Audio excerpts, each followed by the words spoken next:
Hello my dear students, ಹೇಗಿದ್ದೀರಾ ಎಲ್ಲರೂ? Welcome to Pallavi tutorials. ಮಕ್ಕಳೇ, ಎಲ್ಲರೂ ಕೂಡ ನಾಳೆ ಆ್ಯನ್ಯುವಲ್ ಎಕ್ಸಾಮ್ ಅಕೌಂಟೆನ್ಸಿಗೆ ಪ್ರಿಪ್ರೇಷನ್ನ ನಡೆಸ್ತಾ ಇದ್ದೀರಿ.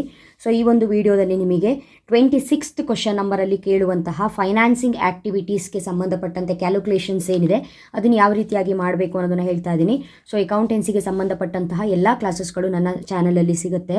ಆಲ್ರೆಡಿ ಎಲ್ಲ ವೀಡಿಯೋಸ್ಗಳನ್ನ ಅಪ್ಲೋಡ್ ಮಾಡಿರೋದ್ರಿಂದ ಪುನಃ ನಿಮ್ಮ ಎಕ್ಸಾಮ್ ಪ್ರಿಪ್ರೇಷನಿಗೆ ಅಂತ ನಾನು ಯಾವುದೇ ರೀತಿಯ product method, profit and loss ಅಥವಾ ಅವರೇಜ್ ಪೀರಿಯಡ್ ಮೆಥಡು, ಗ್ಯಾರಂಟಿ ಆಗಿರಬಹುದು ಅಥವಾ ಸ್ಟೇಟ್ಮೆಂಟು, ಕಂಪನೀಸ್ ಆ್ಯಕ್ಟ್ ಆಗಿರಬಹುದು, ಡೆತ್ ಆಗಿರಬಹುದು, ಯಾವುದನ್ನು ಕೂಡ ಅಪ್ಲೋಡ್ ಮಾಡ್ತಾ ಇಲ್ಲ. ಸೊ ಆಲ್ರೆಡಿ ಇರೋದ್ರಿಂದ ಅದ್ರ ಬಗ್ಗೆ ನಾನು ಕಾನ್ಸಂಟ್ರೇಟ್ ಮಾಡ್ತಾ ಇಲ್ಲ. ಸೇಮ್ ಮೆಥಡ್ ಇರುತ್ತೆ, ನೀವು ಆರಾಮಾಗಿ ಮಾಡ್ಕೊಂಡು ಹೋಗ್ಬೋದು.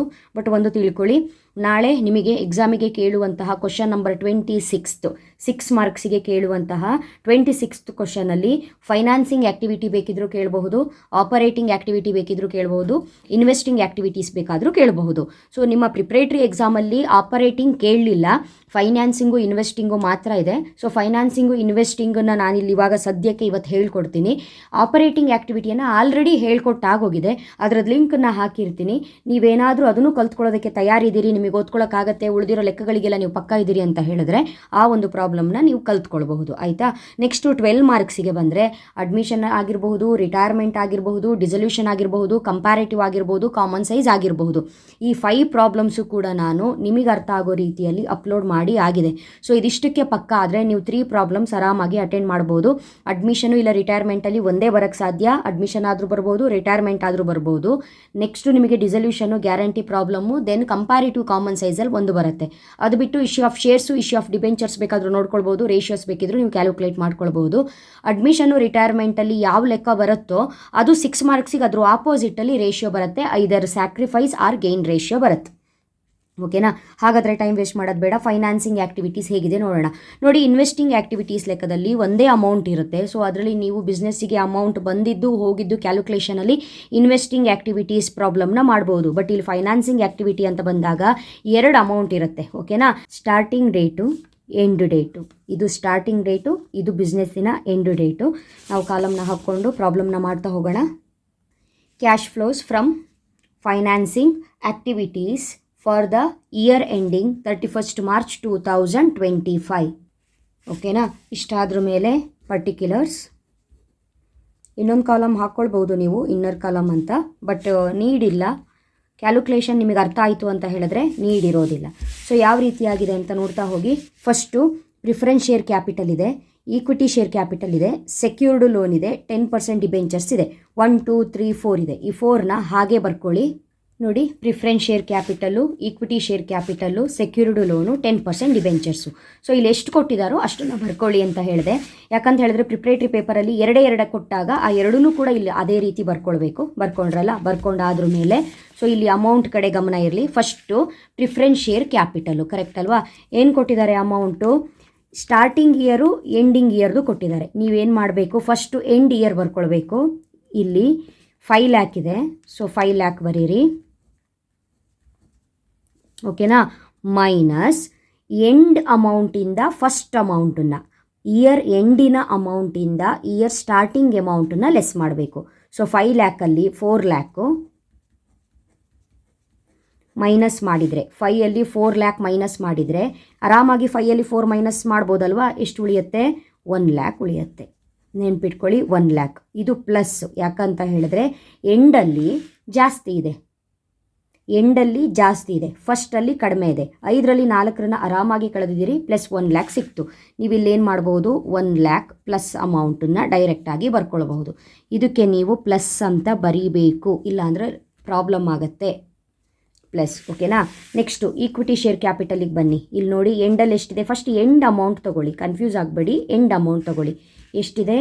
8 lakh ತಗೊಂಡ್ರಾ? ಮೈನಸ್ ಹಾಕಬೇಕಲ್ವ ಇವಾಗ? ಹಾಂ, ಲಾಸ್ಟ್ ಅಮೌಂಟಿಂದ ಫಸ್ಟ್ ಅಮೌಂಟನ್ನು ಕಳಿಬೇಕು. 8ಅಲ್ಲಿ ಇವಾಗ ಏನು ಕಳಿಬೇಕು? 6 ಕಳಿಬೇಕು. ಸೊ 8 lakhಲ್ಲಿ 6 lakhನ ಮೈನಸ್ ಮಾಡಿದ್ರೆ ಎಷ್ಟು ಬರುತ್ತೆ?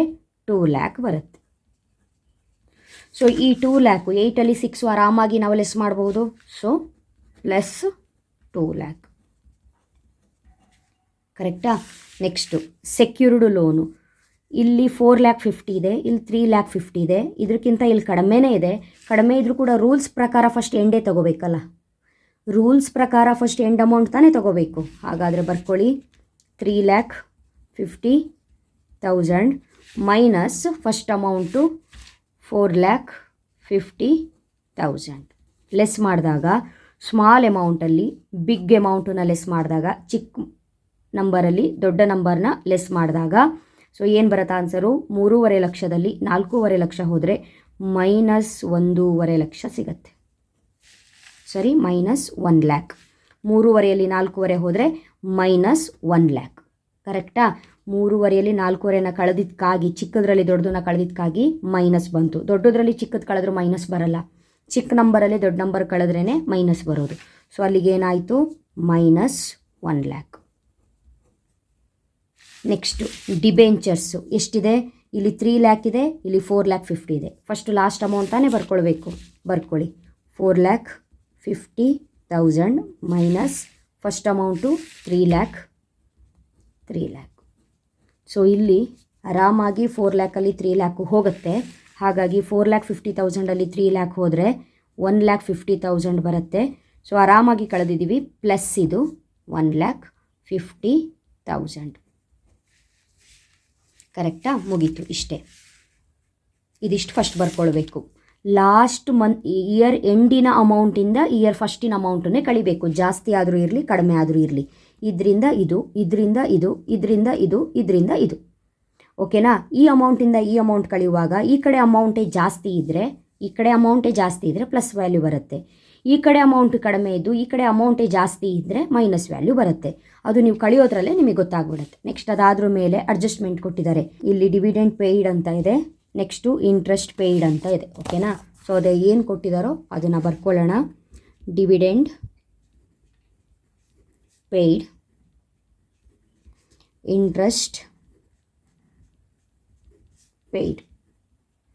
ಪೇಯ್ಡ್ ಅಂತ ಹೇಳಿದ್ರೆ ಲೆಸ್, ರಿಸೀವ್ಡ್ ಅಂತ ಇದ್ದರೆ ಪ್ಲಸ್ ಮಾಡಬೇಕಿತ್ತು. ಇಲ್ಲಿ ಲೆಸ್ ಆಗುತ್ತೆ. ಪೇಯ್ಡ್ ಅಂತಿದ್ರೆ ಲೆಸ್, ಮೈನಸ್ ಆಗುತ್ತೆ. ಡಿವಿಡೆಂಡ್ ಪೇಯ್ಡ್ ಎಷ್ಟಿದೆ? 80,000 ಇದೆ. ನೆಕ್ಸ್ಟು ಇಂಟ್ರೆಸ್ಟ್ ಪೇಯ್ಡ್ ಎಷ್ಟಿದೆ? 70,000 ಇದೆ. ಸೊ ಪೇಯ್ಡ್ ಅಂತ ಬಂದರೆ ಏನಂತ ಆಗುತ್ತೆ? ಅಮೌಂಟು ಮೈನಸ್ ಆಗುತ್ತೆ ಅಂತ ಹೇಳಿದ್ದೀನಿ. -80,000. ನೆಕ್ಸ್ಟ್ ಇದು -70,000. ಇಲ್ಲಿಗೆ ಪ್ರಾಬ್ಲಮ್ ಮುಗೀತು. ಇವಾಗ ನಾವು ಟೋಟಲ್ ಮಾಡ್ಕೊಳ್ಬೇಕು. ಟೋಟಲ್ ಮಾಡುವಾಗ ಏನು ಮಾಡಬೇಕು ಅಂದರೆ ಪ್ಲಸ್ ಇರೋದನ್ನೆಲ್ಲ ನೋಡ್ಕೊಳ್ಬೇಕು. ಪ್ಲಸ್ ಯಾವುದಿದೆ? 1 ಲ್ಯಾಕ್. ಇಲ್ಲಿ ಪ್ಲಸ್ಸು 2 ಲ್ಯಾಕ್. ಕ್ಯಾಲ್ಕುಲೇಟ್ರಲ್ಲಿ ಮಾಡಿ 2 + 1 ಎಷ್ಟಾಯಿತು? 3 ಲ್ಯಾಕ್ ಆಯಿತು. 3 ಲ್ಯಾಕ್. ಮತ್ತೆ ಪ್ಲಸ್ ಯಾವುದಿದೆ? ಇಲ್ಲಿ 1,50,000 ಇದೆ. 1 + 2 3 4,50,000. ಸೊ 4,50,000 ಪ್ಲಸ್ ವ್ಯಾಲ್ಯೂ ಇದೆ. ಕರೆಕ್ಟಾ? 4,50,000 ಮೈನಸ್ ವ್ಯಾಲ್ಯೂ ಎಷ್ಟಿದೆ? ಇಲ್ಲಿಂದ ಸ್ಟಾರ್ಟ್ ಮಾಡಿದರೆ ಇಲ್ಲಿ 1 ಲ್ಯಾಕ್ ಇದೆ. 80,000, 1,80,000, 70,000, 2,50,000. ಮೈನಸ್ ವ್ಯಾಲ್ಯೂದು 2,50,000 ಇದೆ. ಪ್ಲಸ್ ವ್ಯಾಲ್ಯೂದು 4,50,000 ಇದೆ. ಮೈನಸ್ ವ್ಯಾಲ್ಯೂದು 2,50,000 ಇದೆ. 4,50,000ಅಲ್ಲಿ 2,50,000 ಹೋದರೆ ಉಳಿಯೋದೆಷ್ಟು? 2 ಲ್ಯಾಕ್. ಪ್ರಾಬ್ಲಮ್ ಕೇಳಿರೋದೇನು? Cash flows from financing activity. So ಬಂದಿರೋ ಆನ್ಸರ್ಗೆ ಏನು ಬರಿಬೇಕು ಅಂತ ಹೇಳಿದ್ರೆ ಕ್ಯಾಶ್ ಇನ್ಫ್ಲೋಸ್ ಫ್ರಮ್. ಯಾಕೆ ಇನ್ಫ್ಲೋಸ್ ಅಂತ ಹೇಳಿದ್ರೆ ಪ್ಲಸ್ ವ್ಯಾಲ್ಯೂನೇ ಜಾಸ್ತಿ ಇದೆ, ಹಾಗಾಗಿ ಇನ್ಫ್ಲೋಸ್. ಇಲ್ಲ ಅಂದರೆ ಔಟ್ಫ್ಲೋಸ್ ಬರ್ತಾಯಿತ್ತು, ಮೈನಸ್ ಜಾಸ್ತಿ ಇದ್ದಿದ್ರೆ. Cash inflows from financing activities. ಓಕೆನಾ? ಇಷ್ಟೇ ಪ್ರಾಬ್ಲಮ್, ವೆರಿ ಸಿಂಪಲ್ಲು. ಸೊ ಇನ್ನೊಂದು ಪ್ರಾಬ್ಲಮ್ ಇದೆ, ಹೇಳ್ತೀನಿ, ಅವಾಗ ನಿಮಗೆ ಅರ್ಥ ಆಗುತ್ತೆ. ನೋಡಿ, ಇಲ್ಲಿ ಈಕ್ವಿಟಿ ಶೇರ್ ಕ್ಯಾಪಿಟಲ್ ಅಂತ ಇದೆ. ಏನು ಮಾಡಬೇಕು? ಈಕ್ವಿಟಿ ಶೇರ್ ಕ್ಯಾಪಿಟಲ್ನ ಬರ್ಕೊಳ್ಬೇಕು. ಇಲ್ಲೇ ಮಾಡಿ ತೋರಿಸ್ತೀನಿ, ಅಂದಾಜಾಗ್ಬಿಡುತ್ತೆ. ಇಲ್ಲಿ 15 ಲ್ಯಾಕ್ ಇದೆ, ಹೌದಾ? ಸೊ 15 ಲ್ಯಾಕಲ್ಲಿ -10 ಲ್ಯಾಕು. ಕರೆಕ್ಟಾ? -10 ಲ್ಯಾಕ್. ಅಲ್ಲಿಗೆ ಆನ್ಸರ್ ಎಷ್ಟು ಬರುತ್ತೆ? 15ಅಲ್ಲಿ 10 ಆರಾಮಾಗಿ ಹೋಗುತ್ತೆ, +5 ಲ್ಯಾಕ್ ಬರುತ್ತೆ. ಕರೆಕ್ಟಾ? +5 ಲ್ಯಾಕ್ ಬಂತು. ಇಲ್ಲಿ 8 ಲ್ಯಾಕಲ್ಲಿ 4,50,000 ತಾನೇ ಕಳಿಬೇಕು. ಅಲ್ಲಿಗೆ ಎಷ್ಟು ಬರುತ್ತೆ? +3,50,000 ಬರುತ್ತೆ. ಬಂತಾ? ಇವಾಗ 5 ಲ್ಯಾಕು 3,50,000 ಸೇರಿ ಪ್ಲಸ್ ವ್ಯಾಲ್ಯೂ ಎಷ್ಟಾಯಿತು? 8,50,000 ಆಯಿತು. ಇವಾಗ ಇದರಲ್ಲಿ ಲಾಂಗ್ ಟರ್ಮ್ ಲೋನ್ ರೀಪೇಯ್ಡ್ ಅಂತಿದೆ, ಇದು ಮೈನಸ್ ವ್ಯಾಲ್ಯೂ. ಇಂಟ್ರೆಸ್ಟ್ ಅಂತ ಇದೆ, ಇದು ಮೈನಸ್ ವ್ಯಾಲ್ಯೂ. ಪೇಯ್ಡ್ ಡಿವಿಡೆಂಡ್ ಅಂತ ಇದೆ, ಇದು ಮೈನಸ್ ವ್ಯಾಲ್ಯೂ. ಅಲ್ಲಿಗೆ ಟೋಟಲ್ 8,50,000 ಈ ಮೈನಸ್ ಇರೋದೆಲ್ಲ ಕಳೆದ್ರೆ 2 ಲಕ್ಷ ಇಲ್ಲಿ 10,000, 2,10,000 ಇಲ್ಲಿ 25, 2,35,000 ಆಗುತ್ತೆ ಮೈನಸ್ ವ್ಯಾಲ್ಯೂದು 3. ಇದಿಷ್ಟನ್ನು ಕಳೆದ್ರೆ ನಿಮಗೆ ಆನ್ಸರು 8ಅಲ್ಲಿ 2 ಹೋದರೆ 6,15,000 ಬರುತ್ತೆ. ಈ ಪ್ರಾಬ್ಲಮ್ ಮಾಡಿದ್ರೆ 6,15,000 cash inflows from financing activity ಅಂತ ಬರುತ್ತೆ. ಟ್ರೈ ಮಾಡ್ತೀರಾ? ಹಾಗಿದ್ರೆ ಇಷ್ಟು ಆನ್ಸರ್ ಬಂತು ಅಂತ ಹೇಳಿದ್ರೆ ನೀವು ಮಾಡಿರೋ ಪ್ರಾಬ್ಲಮ್ ಕರೆಕ್ಟ್. ಇಷ್ಟೇ ಸಿಂಪಲ್ ಇದು ಪ್ರಾಬ್ಲಮ್ಮು. ಫೈನಾನ್ಸಿಂಗ್ ಆ್ಯಕ್ಟಿವಿಟಿ ಆ ರೀತಿ ಏನೂ ಕೇಳಲ್ಲ, ಈಸಿಯಾಗಿ ಮಾಡಬಹುದು.